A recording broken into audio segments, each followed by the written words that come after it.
बड़ी खबर यह है कि जमानत के बावजूद आशीष मिश्र की जेल से रिहाई में देरी हो सकती है। बेल ऑर्डर में मिस्टेक की वजह से ये देरी मुमकिन बताई जा रही है।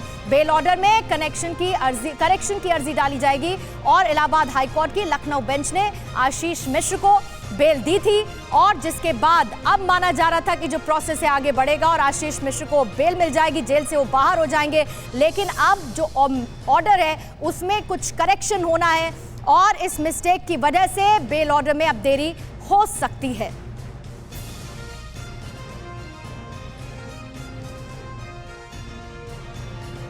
और इसी मामले को थोड़ा सा और समझा देते हैं। अजय मिश्र के बेटे की रिहाई पर राजनीति भी अब गरमाने लगी है, क्योंकि रिहाई का जैसे ही ऑर्डर आया, रिहाई की जैसे ही बात हुई कि जमानत मिल गई है, उसके बाद अखिलेश यादव ने तंज कसा है और ये कहा खबरदार रहना जुल्मी हुकूमत से, उनके पाले पोसे बाहर आ रहे हैं हिरासत से। ये कहा अखिलेश यादव ने तंज कसा सरकार पर। इसके साथ ही जयंत चौधरी ने भी कहा कि 4 किसानों को रौंदा और 4 महीने में जमानत मिल गई, ये भी कटाक्ष किया जयंत चौधरी ने। वहीं दूसरी तरफ प्रियंका ने कहा कि मैं पूछना चाहती हूं कि कोई नैतिकता है या फिर कोई नैतिकता नहीं है, और ये बात जाहिर थी कि इस पर सियासत भी गरमाएगी इस फैसले के बाद। देखिए, उन परिवारों को न्याय मिलना चाहिए, जिन किसानों को कुचला है उनको न्याय मिलना चाहिए। और मैं सहमत नहीं हूँ कि जिन्होंने ये सब किया उन पे कार्रवाई नहीं होती। लखीमपुर हिंसा मामले में आशीष मिश्र को मिली जमानत के बाद भले ही केंद्रीय गृह राज्य मंत्री अजय मिश्र टेनी राहत महसूस कर रहे हों, लेकिन आशीष की जमानत मिलने की खबर जब मृतक किसान के परिजनों तक पहुंची तो उनकी आंखों में बेबसी के आंसू छलक पड़े। लखीमपुर हिंसा में मारे गए किसान के परिजनों की आंखों में झांकी तो जो दर्द उन्हें 4 महीने पहले मिला था, आज वही दर्द एक बार फिर उनकी आंखों में देखा जा रहा है। हिंसा के मुख्य आरोपी आशीष मिश्र को जमानत मिलने की खबर के साथ ही पीड़ित परिवार की महिलाएं फूट फूट कर रोने लगी।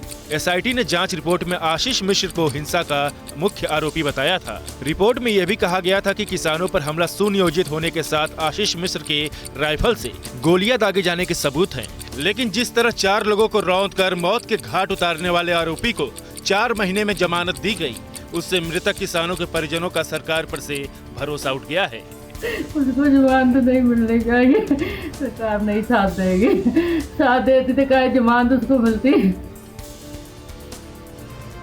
सरकार हमें न्याय नहीं देगी, सरकार साथ होती तो हमें न्याय जरूर मिलता। परिजन रो रहे हैं, बिलख रहे हैं इस आदेश के बाद जब कोर्ट ने कहा कि बेल दी जा सकती है आशीष मिश्र को। लेकिन कल हुआ क्या कोर्ट में, ये भी आप जान लीजिए सुनवाई के दौरान, जिसके बाद ये बड़ा फैसला आया है। एक जानकारी ये है कि आशीष मिश्र पर कोर्ट की तरफ से क्या टिप्पणी की गई। घटना स्थल पर हजारों प्रदर्शनकारी मौजूद थे। आशीष मिश्र केस में कोर्ट की तरफ से ये टिप्पणी की गई, यानी कि उस दौरान जब ये घटना घटी हजारों प्रदर्शनकारी वहां पर मौजूद थे। ये भी संभव है कि ड्राइवर ने बचने के लिए गाड़ी भगा दी हो, ये कोर्ट ने टिप्पणी करी। ये भी कहा कि संभव है इसी वजह से ये घटना घटित हो गई हो। संभावनाओं को लेकर टिप्पणी कोर्ट में की गई आशीष मिश्रा केस में, और ये भी कहा कि इसी वजह से, क्योंकि वहां हजारों प्रदर्शनकारी थे, मुमकिन है ड्राइवर ने गाड़ी भगाई हो, मुमकिन है उसी वजह से ये हादसा हुआ हो। और ऐसे साक्ष्य नहीं है कि आशीष मिश्र ने गाड़ी चढ़ाने के लिए उकसाया और गाड़ी में बैठे 3 लोगों की हत्या को भी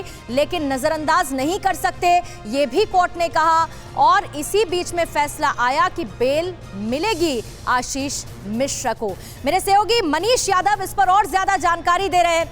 मनीष, आशीष मिश्रा केस में कोर्ट की टिप्पणी क्या वो हम सबने देखी, जिसमें संभावनाओं का जिक्र किया कोर्ट ने, लेकिन दूसरी तरफ सियासत किस कदर गरमाई है, जो होनी भी थी, लेकिन उसके इतर परिजनों को क्या करें जिनका रो रो कर बुरा हाल है, न्याय की गुहार वो लगा रहे हैं। देखिए, बिल्कुल पूर्णिमा, परिजनों में कल निराशा देखी गई। वो उम्मीद कर रहे थे कि आशीष मिश्रा को कड़ी सजा मिलेगी, उन्हें जमानत इतनी जल्दी मिलने वाली नहीं है, क्योंकि 302 का आरोप है उन पर। जो चार्जशीट पुलिस की तरफ से दाखिल की गई थी, एसआईटी ने जो चार्जशीट दाखिल की थी, 5000 पन्नों की चार्जशीट थी, जिसमें जिक्र किया गया था ये सोची समझी रणनीति थी, सोची समझी साजिश थी। इसे गैर इरादतन हत्या का मामला नहीं माना जा सकता। 14 लोग कुल आरोपी थे, जिसमें एक मंत्री के रिश्तेदार वीरेंद्र शुक्ला का भी नाम शामिल है। तो इन सब के बावजूद भी जब परिवार मांग कर रहा था कि केंद्रीय गृह राज्य मंत्री को अपना पद छोड़ देना चाहिए, न्याय प्रक्रिया प्रभावित हो सकती है, जांच प्रभावित हो सकती है, लेकिन ऐसा कोई कदम नहीं उठाया गया, बल्कि इस तरीके से कोर्ट में मामले को कमज़ोर किया गया कि उन्हें जमानत मिल गई। तो कल परिजनों की आंखों में वही बेबसी देखी गई, वही निराशा देखी गई, और वो एक ढह रहकर एक ही बात कह रहे थे कि इस मामले में न्याय की उम्मीद बेमानी सी बात है। और ये सभी 4 किसानों के परिजन, जिसमें बहराइच और लखीमपुर खीरी के जो मृतक किसान थे उनके परिजन शामिल हैं, सभी 4 जो किसानों के परिजन हैं, मृतक किसानों के परिजन, उनका सबका यही कहना था।